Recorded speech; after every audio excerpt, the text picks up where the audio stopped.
Très bien. Alors on commence par le numéro 178, qui est un groupe de porteurs d'ex-voto de Mathurin BE pour la manufacture. Les faïences de Quimper sont reconnues dans le monde entier. Elles attirent les passionnés et amateurs d'art dans les salles de vente. La concurrence est forte pour s'accaparer les plus belles pièces. Quelle maison bretonne ne détient pas au moins une faïence de Quimper? Dans nos greniers, quelquefois, sommeillent des trésors oubliés, des œuvres de toute beauté transmises par nos aïeux. Qui ne connaît pas les bols à oreilles portant les prénoms de toute la famille? Ces assiettes et ces plats aux motifs connus de tous, ces célèbres tirelires. La faïence, à l'origine utilitaire, est devenue objet d'art. On vient aujourd'hui faire expertiser ces faïences avec quelquefois d'agréables surprises, quelquefois moins, car les séries courantes n'ont pas atteint la cote des pièces les plus rares. Elles demeurent cependant des œuvres d'art à part entière et restent les marqueurs de leur époque. Et dans tous les cas, de magnifiques souvenirs de famille. Ce qui a permis à la faïence de Quimper de perdurer dans les siècles a été l'incroyable aptitude des artistes bretons à se renouveler, mais également leur capacité à puiser les idées au plus profond de l'âme celte. Au fil des époques, les potiers se sont exprimés sur la faïence par les formes, les couleurs, souvent dépassant même les limites de l'imagination. Aujourd'hui, la création reste le point fort de la faïence. Une réelle dynamique perdure dans ce domaine. Mais la faïence est avant tout un métier, celui du travail de l'argile qui donne la forme, et celui de la décoration pour le motif, la touche et les couleurs. La faïence à Quimper a plus de 3 siècles d'existence. Cette véritable histoire passionnelle est née au quartier de Locmaria. Elle a été un véritable tissu économique fort en Basse-Cornouaille, s'exportant même outre-Atlantique. Mais comment la faïence est-elle arrivée ici à Quimper? Avec l'aide d'experts et de passionnés, nous allons essayer de remonter le temps. Alors ici, on est à proximité du prieuré de Locmaria, et donc on retrouve ici le cloître avec l'église gallo-romane, qui est quand même une exception en Bretagne. Bien des églises gallo-romanes, ou des églises romanes plus exactement, il n'y en a pratiquement pas en Bretagne. Et donc ce prieuré fait partie intégrante de l'histoire des faïences de Quimper, dans la mesure où en 1699, la sœur prieure, la mère prieure, a fait venir Jean-Baptiste Bousquet de Saint-Zacharie dans le Var, et de nombreux bateaux faisaient escale à Quimper, et principalement des bateaux hollandais, avant de partir livrer des pipes en terre sur le Portugal et sur l'Espagne.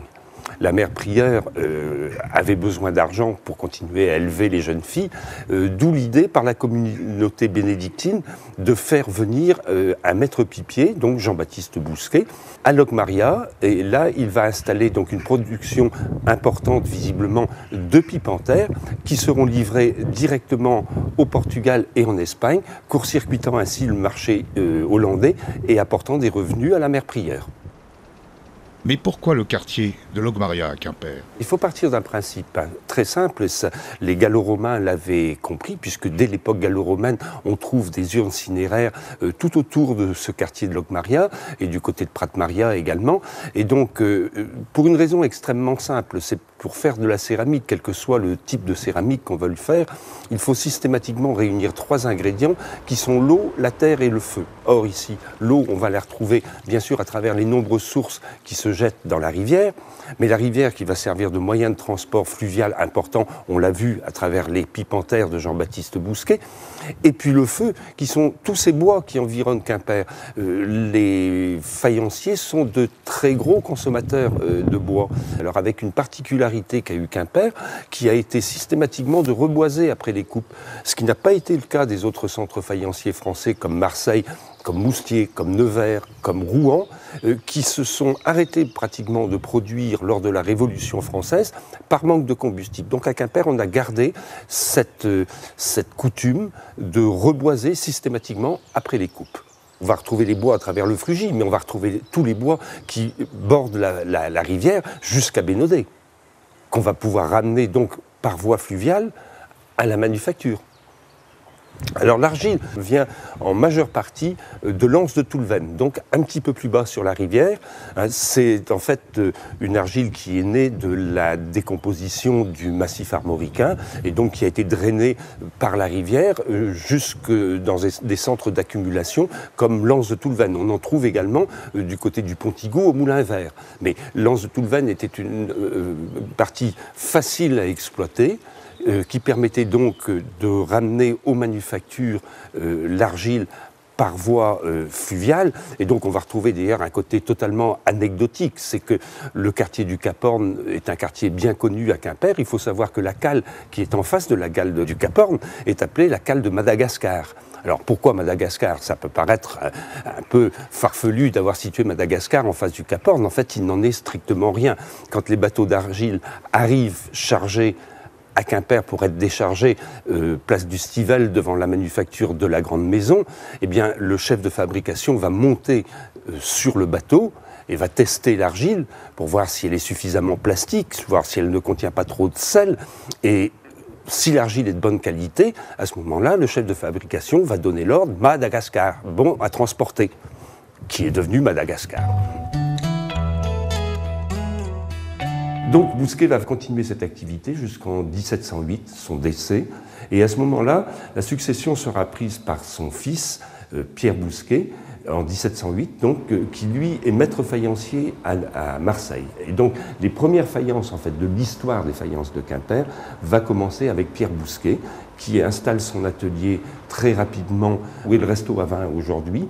Donc ce qui va s'appeler la Grande Maison, c'est un édifice qui va prendre une taille très très importante, puisqu'en fait il y aura toute une fabrique de faïence d'un côté, une fabrique de grès de l'autre côté de la route de Bénodet, avec un pont en bois qui permettait le passage des employés et de la marchandise. Donc c'est une ampleur de production qui est particulièrement importante. Et puis en 1731, eh bien, il marie sa fille à Pierre Belvaux, qui est un faïencier originaire de Nevers, et qui va donc introduire progressivement le style nivernais dans les productions de Quimper. En 1747, Belvaux mariera sa fille à Pierre-Clément Cossy, qui est un faïencier de Rouen, c'est un maître faïencier à la tête de la Manufacture royale de faïence de Rouen, et c'est également un peintre sur faïence, et qui va arriver à Quimper avec ses poncifs, ça en est sûr puisqu'on en possède encore. Ce poncif a un rôle très très important parce qu'il a été employé par tous les faïenciers en France, et il a permis de colporter les styles de décor un peu partout en Europe. Ainsi, on va retrouver par exemple des décors de Delft avec des inspirations de décors de Rouen. Il en est de même pour Nevers, pour Marseille, pour Moustier. Donc ce sont des éléments particulièrement importants. Donc parallèlement à ce poncif ramené à Quimper en 1747, Pierre-Clément Cossy va ramener également de Rouen un ouvrage particulièrement important qui est un traité sur l'art de la faïence qu'a écrit son père quelques années avant. Et ce manuscrit est conservé par le musée départemental breton.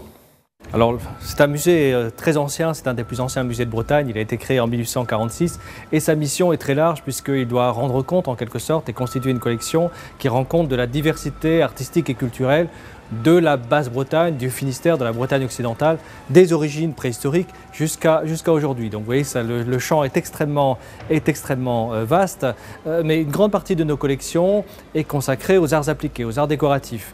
Et au sein de ces arts appliqués, la céramique, la faïence tient évidemment une place extrêmement considérable. Tant d'ailleurs la faïence archéologique, nous avons ici les plus anciennes céramique créée en Finistère, elle remonte à la période néolithique, au paléolithique, à la préhistoire. Nous avons de la céramique médiévale et puis bien évidemment nous avons une part extrêmement importante de notre collection constituée de pièces majeures de la faïence de Quimper, de la céramique de Quimper de façon plus générale, faïence et grès du XVIIIe siècle jusqu'à aujourd'hui. Et c'est une collection qui n'a cessé de s'enrichir depuis la création du musée et que nous enrichissons aujourd'hui continuellement par des acquisitions donc en vente publique ou chez des galeristes ou chez des particuliers, chez des collectionneurs, par des dons également de ces mêmes collectionneurs, par des legs qui nous arrivent également de recevoir. Donc une collection importante puisque c'est une collection publique, donc c'est une collection de référence, une collection inaliénable, c'est-à-dire qu'elle va rester pour l'éternité la propriété de la collectivité. C'est une collection qui est souvent montrée dans des expositions. D'abord, elle est montrée en grande partie en permanence dans nos salles, donc à travers lesquelles Le visiteur peut avoir une vision générale et assez précise de la longue histoire de la faïence de Quimper. Et puis nous prêtons aussi cette collection dans des expositions extérieures, elle est montrée dans des publications, etc. Voilà, donc ici c'est le manuscrit de l'art de la faïence, manuscrit de Cossy, qui est un document absolument exceptionnel, qui symbolise d'une certaine façon l'arrivée des Rouennais à Quimper. Ça va complètement modifier finalement l'évolution de la céramique de Quimper, et c'est une étape tout à fait fondamentale dans l'histoire de la céramique française et non seulement quimpéroise. À l'époque où les unes après les autres, les faïenceries de Rouen vont cesser leur activité, Pierre-Clément Cossy vient s'installer définitivement à Quimper. Il apporte à Quimper l'influence de Rouen. Toute sa production en a le style, mais également la touche de décor de Nevers, instaurée précédemment par son beau-père Pierre Belvaux. De l'influence de ces deux courants va émerger le style quimpérois. Le style de Quimper tel qu'on le connaît aujourd'hui est né d'un amalgame d'une part de style et d'autre part de technique. On va retrouver ici dans cette vitrine ce plat qui est particulièrement intéressant, qui est une des plus anciennes pièces de la collection, où on va retrouver une bordure rocaille Marseille. Et ce que l'on peut voir à travers le graphisme de cette bordure rocaille, eh bien que progressivement, ça donnera naissance à ce type de bordure à Quimper. On va retrouver ensuite Nevers. Alors Nevers avec ce fameux décor que l'on appelle le décor à la touche. Alors pourquoi décor à la touche? Tout simplement parce que le pinceau, en touchant la pièce, il laisse son empreinte. Ça va nous donner ce décor très gestuel. Cette technique sera assimilée par les peinteurs quimpérois pour donner naissance à ce type de décor à Quimper. Et puis, en dernier lieu, on va retrouver les décors Rouen, donc ramené par Cossy en 1747, et on voit eh bien, que ce type de décor typiquement rouennais, qui est le décor à la corbeille fleurie, va être interprété de cette façon-ci à Quimper. Alors Quimper, dans ce domaine-là, présente quand même une particularité, c'est que Rouen connaît l'emploi du rouge. Nevers ignore ce rouge. En contrepartie, Nevers emploie ce jaune. Jaune que Rouen ne connaît pas et n'emploie pas. Quimper va réunir ces couleurs et on va obtenir les 5 couleurs de Quimper qui sont le bleu, le vert, le rouge, le jaune et ce brun violacé qui est l'oxyde de manganèse. Et c'est ainsi qu'est né le style Quimper tel qu'on le connaît aujourd'hui, et on en a quelques exemples ici. On va pouvoir voir par exemple ici ce décor de style rouennais, c'est le décor rayonnant, mais qui a été réalisé avec la technique du décor à la touche de Nevers. Les quadrillés verts qui sont typiques des productions de Guy Libaud à Rouen, eh bien on va les trouver agrémentés toujours de ces coups de pinceau du décor à la touche de Nevers.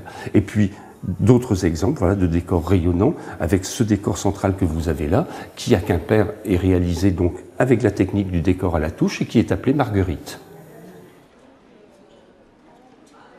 La marque HB est née en fait à partir de 1771, quand la famille de la Hubaudière va rentrer dans la lignée des faïenciers de Quimper. Et on va donc retrouver le H, qui est le H de la Hubaudière, qui sera le successeur donc de la lignée des Bousquet, le B, les fondateurs, à partir de 1699.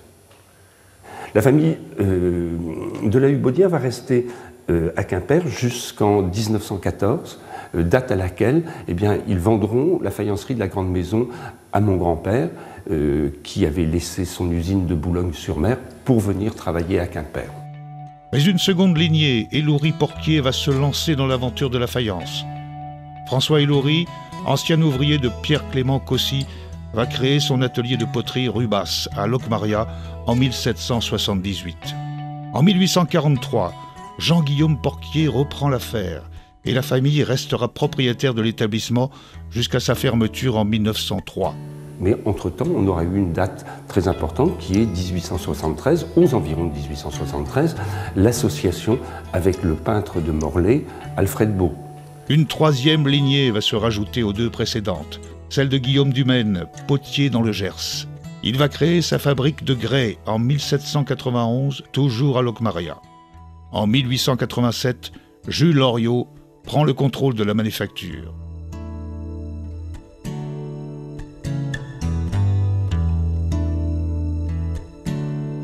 Actuellement, nous nous trouvons dans l'enceinte du musée de la faïence de Quimper. C'est un côté très intéressant des choses dans les bâtiments de la deuxième faïencerie de Quimper, c'est la faïencerie Porquier. Et ce bâtiment donc a été construit en 1797. Il s'agissait d'une partie de maison d'habitation et d'une partie réservée à l'administratif et au commercial de l'entreprise. Et puis dans la partie qui actuellement est vitrée, nous avions tous les ateliers de la faïencerie Porquier. Et ça a été très intéressant d'ailleurs parce que pendant les travaux de rénovation du bâtiment pour y installer le musée, nous avons dû intervenir au niveau des fondations, ce qui nous a permis de retrouver un certain nombre d'éléments précieux des productions de Quimper avant 1797. On a retrouvé entre autres des pipes en terre, puisque on connaissait cette production, mais on ne savait pas à quoi elle pouvait ressembler.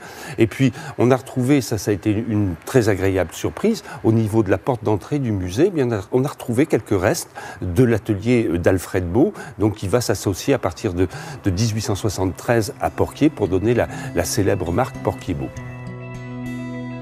Au manoir musée de Kérazan, dans le pays bigoudin, une pièce a été dédiée spécialement à l'œuvre d'Alfred Beau, ami intime du propriétaire du manoir de l'époque. Cette pièce est dévolue uniquement à Alfred Beau, dont une pièce tout à fait particulière et unique au monde. Cette pièce est un violoncelle grandeur nature. Les décors sont fabuleux, tant sur le recto que le verso et les côtés. Et cette pièce est la seule. Pourquoi? Parce qu'ils en ont cuit 6 ou 7 qui ont toutes explosé, et la première qui n'a pas explosé, ils l'ont gardée. Ce qui est très très célèbre aussi, c'est toute la collection des botaniques et des oiseaux. Ça, quand on en voit en salle des ventes, c'est extrêmement rare de pouvoir les acquérir, quoi. Il puise beaucoup dans la tradition locale, dans l'environnement local. Il fait poser des ouvriers, des ouvrières des faïenceries qu'il prend comme modèle, et c'est ainsi que le genre breton va apparaître dans la céramique de Quimper. Et puis il fait des pièces de très grand prestige qui sont des véritables tableaux sur faïence. Il faut rappeler que ces tableaux sur faïence sont peints sur émail cru et que par conséquent aucun remords, aucun repentir, aucune retouche n'était possible. Donc ce sont des œuvres qui montrent la très grande virtuosité technique atteinte par Alfred Beau, qui a une éducation artistique, qui fréquente des peintres paysagistes de son temps, et qui veut en quelque sorte rivaliser ou montrer que lui aussi est peintre, mais il est peintre céramiste. Donc il réalise ce genre de grands tableaux qui montrent ici l'Odée vue de Logmaria, qui est certainement un des chefs-d'œuvre absolus de la céramique de Quimper au XIXe siècle. Alors, dans la suite des choses, on a vu qu'en 1904, la manufacture Porquier cessait son activité. En 1913, Porquier va vendre tous ses dessins et ses modèles à la manufacture Henriot. Manufacture Henriot qui connaîtra des problèmes en 1968 et qui sera rachetée par la manufacture de la Grande Maison sous l'appellation, en fait, désormais, de faïencerie de Quimper. Donc, la lignée la plus longue a fini, au final, par absorber les 2 autres lignées pour n'en faire qu'une.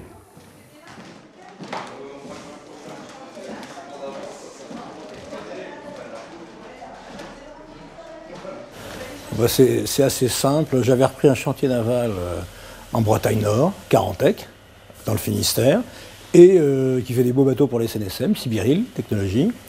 Et mon fils m'a dit, y a une société à Quimper qui est bien, comme tu as du temps de libre, pourquoi tu ne la prendrais pas? Et comme elle était en vente au tribunal, j'ai posé ma candidature. Et j'étais tout seul. Il n'y avait personne d'autre. Je m'attendais à ce qu'il y ait au moins 100 Bretons qui se battent pour racheter Henriot Quimper. Et non, il n'y avait que moi pour me battre tout seul. Donc j'étais très heureux parce que c'est une boîte extraordinaire. C'est surtout une marque emblématique de la Bretagne. Donc c'est une marque qui a on va dire, un tiers de millénaire. 333 ans dans exactement 9 ans, en 2023. Il n'y en a pas beaucoup des marques en France aussi anciennes. Et c'est une belle manufacture avec du personnel qui a un savoir-faire extraordinaire, tant au niveau de la conception des pièces, du fait main, des pièces en terre crue, et puis effectivement de l'émaillage, et puis nos célèbres peinteuses, comme on dit. J'ai été très étonné, je ne comprenais pas grand-chose. Je ne suis pas du tout dans ce milieu-là. Moi, je suis dans le milieu de la recherche technique, les drones, les bateaux. Et donc, effectivement, je découvrais ce milieu de production de faïence. Et puis, ce métier du domaine de l'art. Donc, il a fallu que j'apprenne. J'ai essayé de changer le moins de choses possible. On s'est concentré sur la belle partie de l'immeuble, la manufacture. La manufacture qui est un emplacement extraordinaire dans le quartier de Locmaria. Donc petit à petit, on innove, on maîtrise mieux les process de production, on a rapproché les postes, on a ouvert une zone d'accueil visite. HB Henriot propose la visite commentée de ses ateliers. Mais il existe un endroit de la manufacture très difficile d'accès et réservé à quelques rares visiteurs initiés. Ah, moi, je connais cet endroit depuis 1956. Et donc, il s'agit du grenier, du dépôt des modèles de fabrication, donc de ce qui a été la faïencerie d'abord Porquier à l'origine, puis en 1917-1918, la faïencerie de la Grande Maison. Donc, les modèles qu'on a là sont essentiellement ceux de la faïencerie de la Grande Maison, à laquelle s'est rajouté, à partir de 1968, quelques modèles qui sont venus également de la faïencerie Henriot. Je dirais que quand on voit une telle richesse, quand on voit une telle diversité, moi l'envie que j'ai chaque fois que je viens dans cet emplacement, c'est de ressortir ces modèles-là et de relancer des fabrications. Mais je suis certain que, et c'est flagrant, il y a certains objets qui sont particulièrement modernes et c'est des objets qu'on recommencerait à apprécier parfaitement aujourd'hui. Donc je pense qu'il y a un potentiel énorme dans ce lieu, et j'espère que ce potentiel-là, on l'utilisera et on va continuer à l'utiliser comme on devrait le faire. Le musée de la faïence, c'est un endroit qui est garant de l'histoire des faïences de Quimper, et ce lieu l'est également, puisque on retrouve des créations d'artistes, mais ici on se retrouve avec très souvent, comme c'est le cas par exemple de cette égyptienne de Bazin, avec la sculpture originale de l'artiste, alors que la faïence est une pièce qui est une pièce dupliquée. Le musée conserve un certain nombre de choses, mais ici, dans ce grenier, il y a des endroits qui n'ont pas encore été explorés. Il y a des tas de choses sur les étages, etc., dont on entrevoit un certain nombre de choses. Donc il y a encore un travail énorme à faire à cet emplacement-là, et il y a un travail qui sera entrepris, c'est la volonté de Jean-Pierre Le Goff, qui est de faire un inventaire et un recensement qui en soit un de tout ce que contient ce grenier-là, et je suis archi convaincu que l'on va retrouver des éléments de pièces dont on ne connaît pas les modèles ou de choses particulièrement surprenantes. C'est ici que chaque modèle, chaque moule y est stocké après sa fabrication. Nous sommes dans l'atelier de modelage de la faïencerie Henriot. L'atelier de modelage est le point de départ de toute la fabrication d'une pièce en faïence. C'est-à-dire que c'est ici qu'on va créer le premier modèle, la plupart du temps en plâtre. De ce modèle, on va tirer un premier moule dessus, et ensuite de ce premier moule, on travaillera dessus pour faire une mère de moule ou une matrice, les deux termes sont exacts, qui nous permettra ensuite, avec cette matrice, de pouvoir faire des moules de production qui iront ensuite en bas, où on coulera de la terre dedans, où on moulera de la terre dessus. Voilà, donc il y a un coffrage de chape en plâtre, et on va couler dedans et on obtiendra une partie de moule comme celle-ci, qui est la partie du dos du personnage.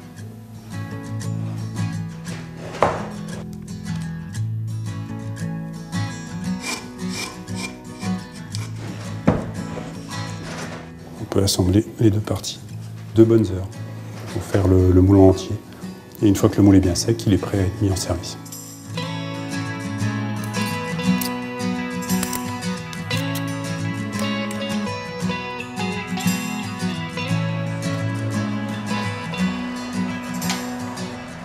On utilise donc de la terre liquide, donc c'est de l'argile qu'on mélange avec de l'eau, et donc on va couler ça dans des moules en plâtre.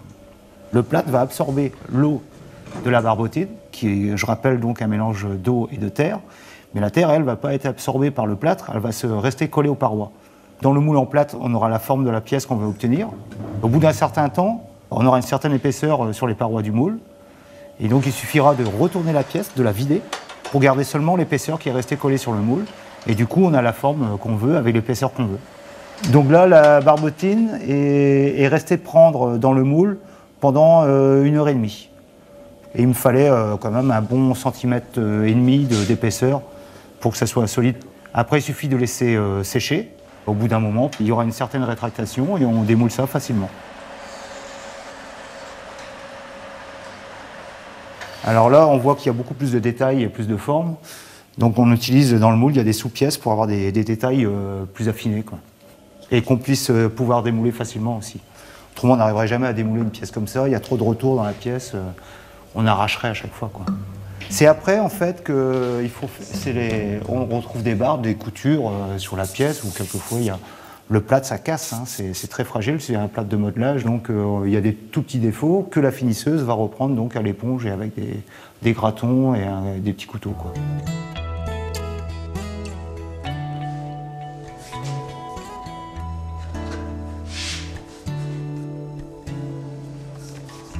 Le travail de finissage est très important et demande une grande minutie.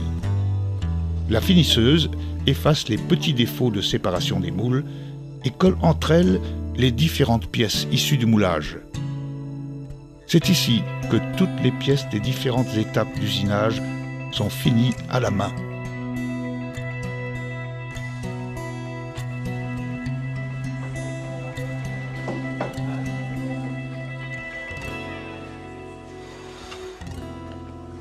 D'autres pièces, telles les tasses, les assiettes, sont réalisées par le potier ou le tourneur. La méthode de fabrication reste très proche de ce que faisaient les pionniers, il y a plus de 3 siècles. Les machines électriques sont simplement venues alléger le travail des hommes.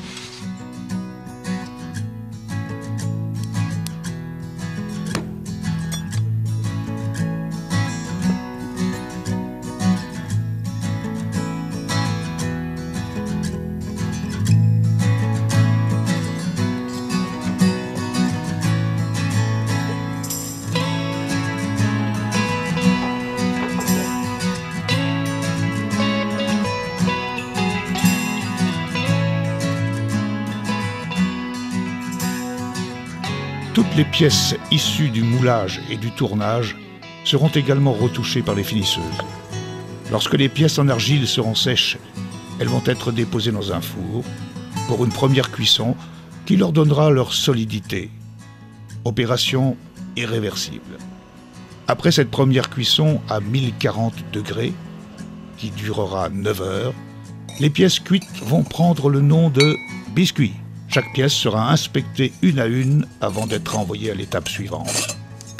C'est un endroit qui est le stock de biscuits, c'est-à-dire la terre qui a été cuite une première fois. Elle va être recuite une deuxième fois quand on mettra de l'émail et de la peinture dessus, hein. Donc, mais là, c'est le stock des pièces qui sont destinées à être décorées. C'est une texture qui est extraordinaire. C'est brut, c'est authentique. Et je me demande même si je ne vais pas faire une collection de vente de biscuits. De biscuits bruts, hors émaillage et peinture. Parce que c'est quelque chose de très naturel, c'est très design, c'est très moderne finalement. Et puis c'est là qu'on voit, qu'on met les nouvelles créations, les nouvelles sorties. Voilà. Quimper est un haut lieu de travail de la faïence. Les collections du musée de la faïence en témoignent.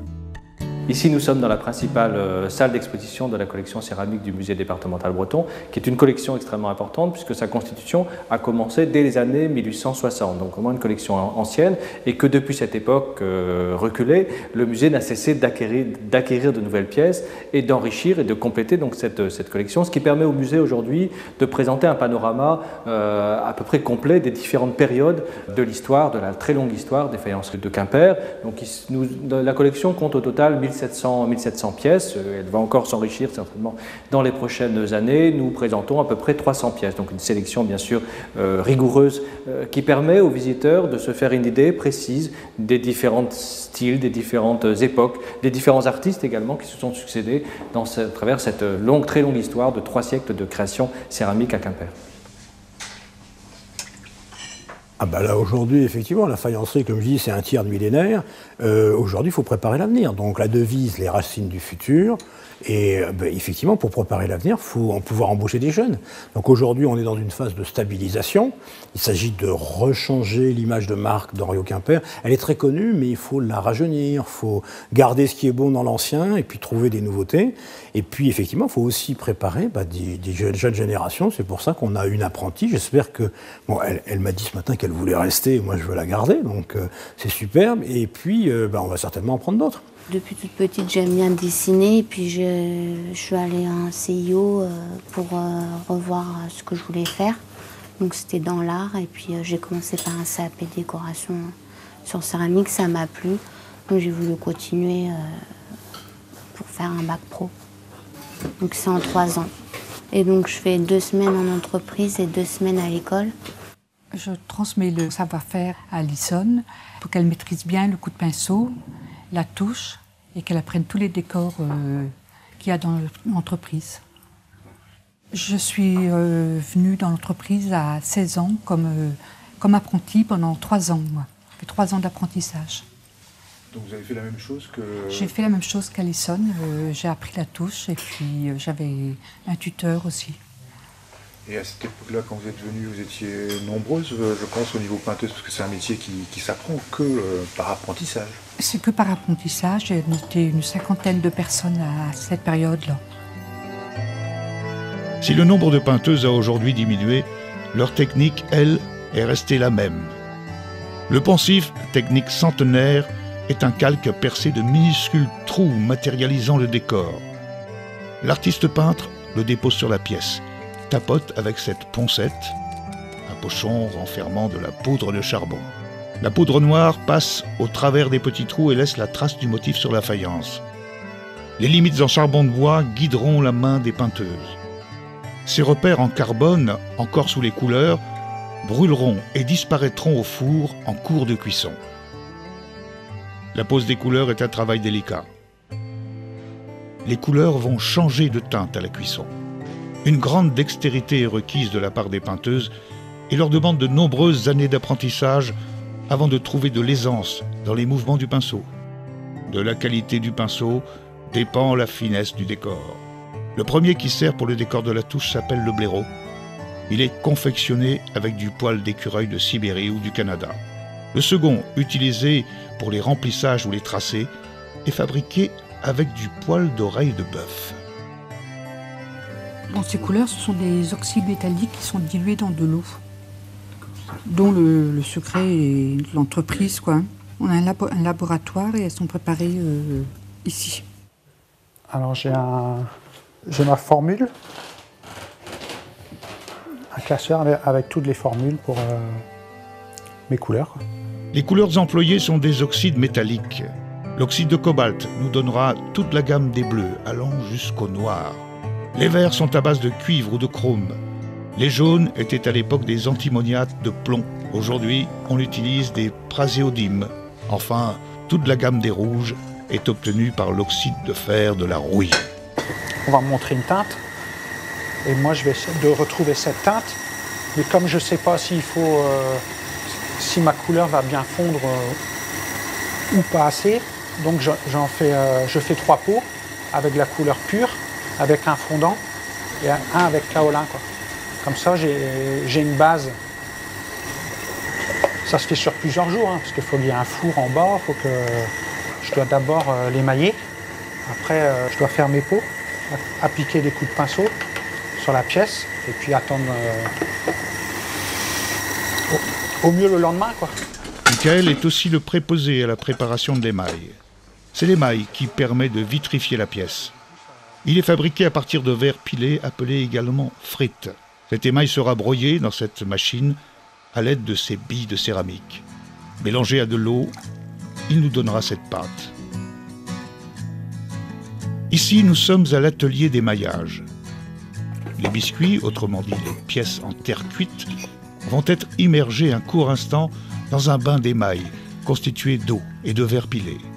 Les pièces ressortent de la cuve totalement recouverte d'une couche d'émail liquide. Rapidement, la terre poreuse de la pièce aspire l'eau. L'émail reste à la surface et va assurer son étanchéité. Les pièces séchées seront ensuite déposées à l'atelier de peinture pour y être décorées. Il existe une seconde technique. On peint directement le biscuit à même l'argile. L'étape d'émaillage intervient en second lieu. Cette dernière est réalisée soit par immersion totale de la pièce dans le bain liquide, soit par projection d'émail au pistolet. Dans cette seconde technique, les motifs disparaissent sous la couche d'émail. La cuisson dans un four à 1200 degrés révélera les couleurs et décorations. Avec la caméra, on devine, en dessous l'émail, en fait, on devine le décor. Et c'est ça qui va donner, une fois cuit, qui va réapparaître.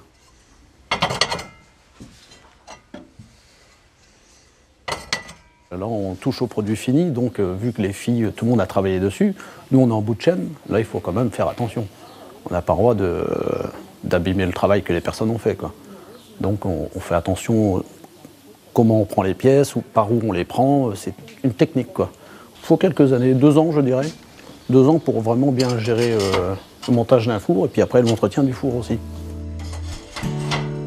Après décoration des peinteuses, la pièce est recuite une seconde fois à 920 degrés, vitrifiant ainsi l'émail et faisant ressortir ses couleurs éclatantes spécifiques aux faïences de Quimper.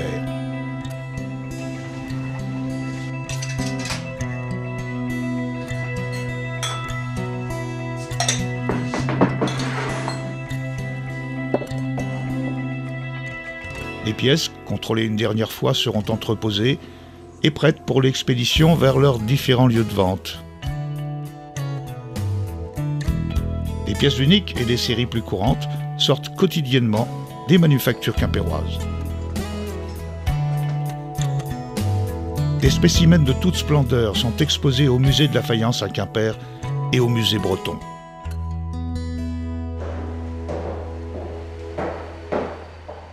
Nous sommes tout en haut de la tour de Rohan, dans un des endroits les plus anciens du musée, dont l'exposition est consacrée à la céramique de Quimper du XXe siècle, en particulier de la seconde moitié du XXe siècle. Nous commençons un petit peu auparavant, avec en particulier toute la période de l'entre-deux-guerres et les grès hauts d'état, qui comptent parmi les chefs-d'œuvre de la céramique de Quimper. Donc ces 2 vitrines sont consacrées à cette production très prestigieuse et très recherchée aujourd'hui par les collectionneurs et les amateurs du monde entier de grès artistiques produits dans l'entre-deux-guerres, entre le début des années 20 et puis les années 1930, encore un petit peu les années 1940, qui sont connus sous la marque, le label en quelque sorte, haut d'état. C'était des grès produits à la manufacture HB. Ils sont généralement anonymes, c'est-à-dire que ces pièces ne sont pas signées, mais nous savons par les recherches qui ont pu être faites qu'elles sont souvent l'auteur de très grands décorateurs comme René Beauclerc, auteur de ces très beaux vases qui sont vraiment des pièces parmi certainement les plus belles créées à Quimper. Et ce qui est assez original dans cette production de grès haut d'état, c'est qu'ils sont, leur forme, leur décor contiennent assez peu d'allusions à la Bretagne. Ce sont des œuvres dont le décor est très épuré, très géométrisant, et ce sont des œuvres, on peut véritablement parler d'œuvres céramiques, puisque ce sont des œuvres d'art qui appartiennent tout à fait au style art déco de l'époque. Donc cette production montre aussi la volonté, l'ambition des faïenceries de Quimper, et en particulier de la manufacture HB dans l'entre-deux-guerres, de dépasser le marché breton et d'être présente sur un marché national et international du beau vase, de la belle céramique décorative. Bah oui, il faut que la faïencerie non seulement va perdurer, mais va être dans l'air du temps. C'est-à-dire qu'en 1930, la faïencerie Henriot, enfin HB, Henriot, ils étaient 2 d'ailleurs. Hein. Bon, ils étaient très en avance. Hein. Bon, il y a d'autres endroits dans le monde où ils en avancent, mais la faïencerie Henriot était une composante non négligeable de l'évolution artistique. Et cette période, moi je la trouve fabuleuse. Elle a beaucoup de points communs avec maintenant d'ailleurs. Hein. L'une des devises de Henriot Quimper, c'est les racines du futur. C'est-à-dire qu'on va y trouver le classique, qui reste toujours de bon ton et qu'on veut conserver. Et puis on va trouver, comme ici, là vous avez les Michaud Vernès, la bigoudaine au vent, qui se fait toujours et qui est absolument remarquable. Elle a peut-être 60 ans, mais c'est superbe. Ici, vous trouvez les bébés Savigny. Et puis alors ça, c'est une pièce, la femme du Fouta Djalong, Le moule était là-haut et elle a été tirée dans les années 30. Elle est absolument remarquable, elle était en grès à l'époque. C'est une pièce qui, en salle des ventes, se vend dans les 20 000 € à peu près. Et là, j'ai décidé d'en faire une série limitée, remodelée, nouvelle couleur, et en chocolat noir, une série limitée de 250 exemplaires. Cette pièce, créée par Anna Quinco à Quimper, illustrera l'affiche officielle de l'exposition coloniale de 1931. Cela donne une idée précise de la notoriété nationale des faïences de Quimper à cette époque.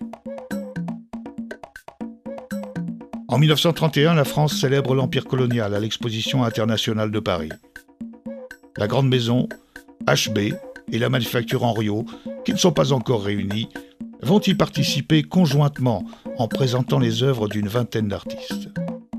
En 2014, le musée de la faïence de Quimper a consacré sa galerie temporaire à l'art colonial.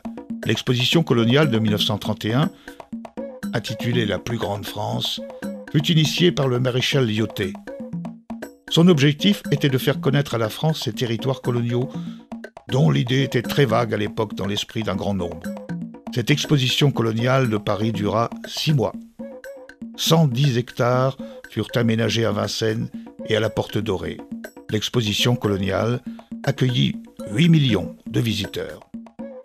Le musée breton consacre également des œuvres en faïence de Quimper de cette exposition coloniale. Bien évidemment, c'est une thématique très réduite, si on veut, dans l'histoire de la production quimpéroise, mais qui a donné lieu à des pièces de grand prestige, des pièces qui sont souvent des chefs-d'œuvre et qui ont été réalisées par des artistes qui étaient spécialistes finalement de ces thématiques coloniales, thématiques extrême-orientales ou plus souvent africaines. C'est le cas notamment d'Émile Monnier, qui est un artiste très connu pour son œuvre à thème africain. Et il est l'auteur notamment de ce remarquable panneau qui s'intitule « Celui que les femmes ne peuvent pas voir, ne doivent pas voir » et qui montre un sorcier sénoufo, un sorcier de Côte d'Ivoire qui est caché finalement par le drap que porte ce noir à l'arrière-plan. Cette figurine également du fétichiste Okori. Les koris sont les coquillages qu'il porte qui forment la coiffure qu'il a sur la tête. Ce fétichiste Okori est également une création d'Émile Monnier, comme ces serre-livres qui représentent presque une star de l'époque, puisque cette femme qui était une princesse africaine a été photographiée lors de la croisière noire, et ensuite cette photographie a servi de modèle à un certain nombre d'artistes, dont le premier d'entre eux était Émile Monnier. Et puis une très très belle pièce de très grand prestige avec un émail doré, une pièce extrêmement délicate, et cette danseuse cambodgienne de Gaston Broquet. Et je trouve très intéressant de montrer que Quimper a produit des œuvres qui n'ont rien à voir d'une certaine façon avec la Bretagne, ce qui montre aussi l'ouverture des différentes manufactures à une aspiration beaucoup plus large, et puis la capacité aussi technique, la virtuosité même atteinte par les manufactures, auxquelles les artistes finalement, des artistes très prestigieux à l'époque, confiaient l'édition de leur modèle. Alors ici, on se retrouve dans la deuxième salle sur les 8 que contient le musée, et nous avons ce monument en faïence, bien sûr, réalisé par l'artiste Yvonne Jean Haffen pour l'exposition internationale de 1937. Alors, il faut partir du principe que c'est un réel tour de force, parce qu'il a fallu construire un four spécifique pour cuire une pièce de cette taille-là. Dans la première moitié du XXe siècle, on a eu des expositions faramineuses qui ont été un moteur extraordinaire pour tous les types d'industries en France, qui sont l'exposition internationale de 1925, l'exposition coloniale de 1931 et l'exposition internationale de 1937. C'est lors de cette exposition universelle que Paul Fouillenne, ancien de la Grande Maison HB et qui ouvrit en 1929 son propre atelier place du Stivel, présentant en 1937 meubles et verres gravés. Il y a eu quand même 260 artistes qui ont collaboré avec les faïenciers quimpérois. 260 artistes, c'est énorme. Moi, je ne connais pas un site industriel en France qui puisse se vanter d'avoir accueilli autant de créateurs sur pratiquement un siècle. Le mouvement Arceisbreur naîtra d'ailleurs de cette faste période. Certaines des œuvres du mouvement sont devenues des pièces rares et fortement cotées. De nombreux moules et matrices des artistes de cette époque extraordinaire sont encore dans le grenier de la dernière manufacture quimpéroise. Et donc le plus simple pour moi, c'est j'ai ressorti des moules et des pièces forme art déco qui sont dans l'imaginaire de tous les Français, tout le monde les connaît, dans le monde entier même. Et je les propose aux artistes qui ont effectivement qui ont commencé à revenir. Et ça me fait plaisir parce que depuis 1 an et demi, 2 ans maintenant, au début il n'y en avait pas. Et puis là, depuis 2 ans, on a accueilli une vingtaine d'artistes. Des gens qui décorent, des peintres souvent, et puis là aussi des sculpteurs. Et puis il y a des gens qui commencent à remonter vers la terre crue. Se dire, cette pièce art déco, elle est très belle, mais est-ce que je ne pourrais pas faire un trou dedans? Est-ce que je ne pourrais pas la casser? Est-ce que je ne pourrais pas la décaler? Bon, on est dans un plein vivier, il y a plein d'idées en ce moment, grâce aux artistes qui sont revenus. Et puis à nos personnels à l'intérieur, qui maîtrisent parfaitement leur savoir-faire. Et puis nos peinteuses, ce sont de véritables artistes aussi. Aujourd'hui, les artistes travaillent toujours en collaboration avec des manufactures. Au sein même de l'établissement, des appartements aménagés les accueillent régulièrement. Ainsi, les créateurs, en immersion dans la faïencerie, viennent exprimer leur art pendant des semaines, voire des mois durant.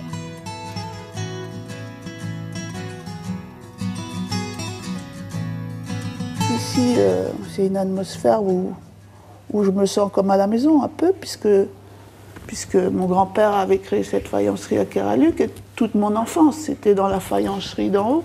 Quand moi j'étais jeune, on parlait de biscuits aussi. Les biscuits, c'était pour manger, en fait. Oui. Et vous, c'est autre chose pour vous, les biscuits? Les biscuits, c'était à peindre. Voilà. Donc, votre jeunesse, vous l'avez passée, vous, dans quelque chose qui est important au niveau de Quimper, quand même. Oui, et puis aussi, nous, on était au contact aussi des artistes, bien sûr, parce que c'était tous des copains à papa, et donc c'était aussi joyeux comme atmosphère, hein, et des souvenirs, des beaux souvenirs, et du coup, que ça se perpétue, même en revenant chez Henriot. Combien même mon grand-père avait été contremaître longtemps chez Henriot, et y avait contribué aussi, donc c'est à peu près, c'est une grande famille, un peu élargie, tout ça, donc c'est que du bonheur d'y revenir.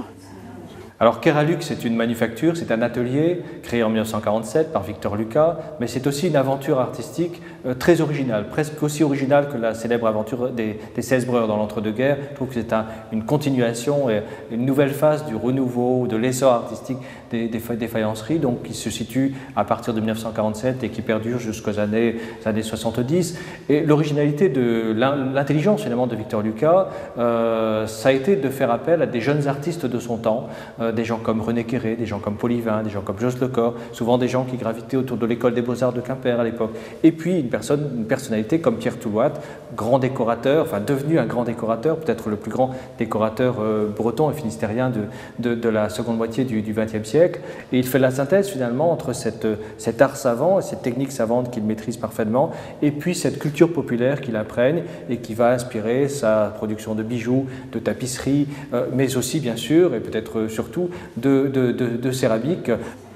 Moi, je travaille un peu mon Keraluc dans la tête et dans les doigts, mais ce que d'autres ont moins en tête, mais après, il y a des façons très novatrices, aussi intéressantes, très différentes. Voilà, c'est ça qui est bien, c'est la variété aussi des propositions. Parmi les dernières innovations de la faïencerie HB Henriot, l'idée est venue de créer, il y a quelques années, une ligne de bijoux en faïence entièrement faite à Quimper. Cette gamme de produits a remporté un vif succès auprès du public. Moi, ça fait faire 22 ans que je travaille aux faïenceries. Donc, et aux bijoux depuis environ 7 ans.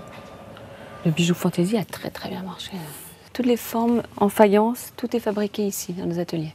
Je piège les couleurs que les clients désirent et je travaille à la commande. Et beaucoup de craquelés aussi, le craquelé qu'on a la chance de savoir faire. La cuisson, ça craquelle et après on passe un brou de noix dessus pour donner une patine à la pièce. Et donc ça, c'est un produit très tendance, qui plaît beaucoup. J'ai rencontré Jean-Pierre Le Goff en 2011 et je suis installée donc, dans les locaux d'Henriot depuis 2013. Donc j'ai installé mon atelier de résidence artistique. Alors Henriot, je collabore avec eux sur une ligne de bijoux de tête et donc c'était une façon pour moi de côtoyer aussi plus facilement l'atelier bijoux qui est juste à côté de mon atelier. Et donc d'être au quotidien dans la perle de faïence, de voir les nouveautés, les nouvelles couleurs. Et comme ça me permet de faire des prototypes très, très facilement en fait. Alors la particularité de ce bijou, c'est qu'en fait, on imagine très bien une mariée le porter, mais après elle peut reporter en fait le médaillon là, puisque c'est une broche, et la retrouver donc dans un vêtement pour le porter davantage au quotidien en prêt-à-porter.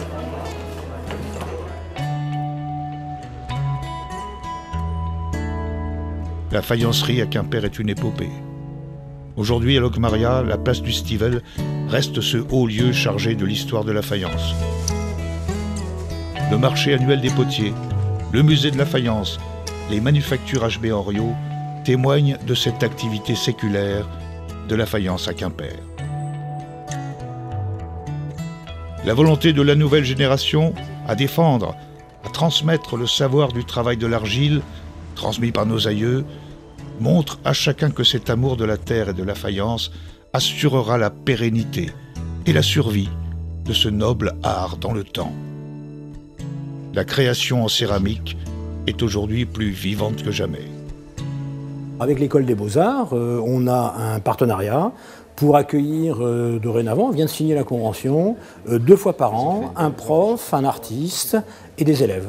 De manière à ce que l'idée est même, mais on en parle depuis tellement de temps que je ne sais pas si ça va se passer ou pas, de créer un master de céramique sur Quimper. Ce qui serait une bonne chose. Voilà. Avec une manufacture en Rio-Quimper, dans cette zone, il n'y a pas beaucoup de manufactures. Hein. Même à Limoges, on est parti en industriel. Il reste la manufacture de Sèvres, Royale, à Sèvres, la manufacture du roi, Louis XV, 1740. Et nous, manufacture bretonne, on va dire 1690, un peu plus vieille. On peut tout imaginer, et puis on va aussi aller certainement, puisqu'on va créer sur Quimper un centre de réalité virtuelle, j'espère y mettre une connotation artistique, donc de l'art virtuel, en mélangeant, pourquoi pas, de la faïence avec des hologrammes. Tout est possible dans ce domaine-là. Et les technologies d'aujourd'hui nous permettent beaucoup de choses, sachant qu'on ne changera pas le processus de fabrication ici en Rio-Quimper.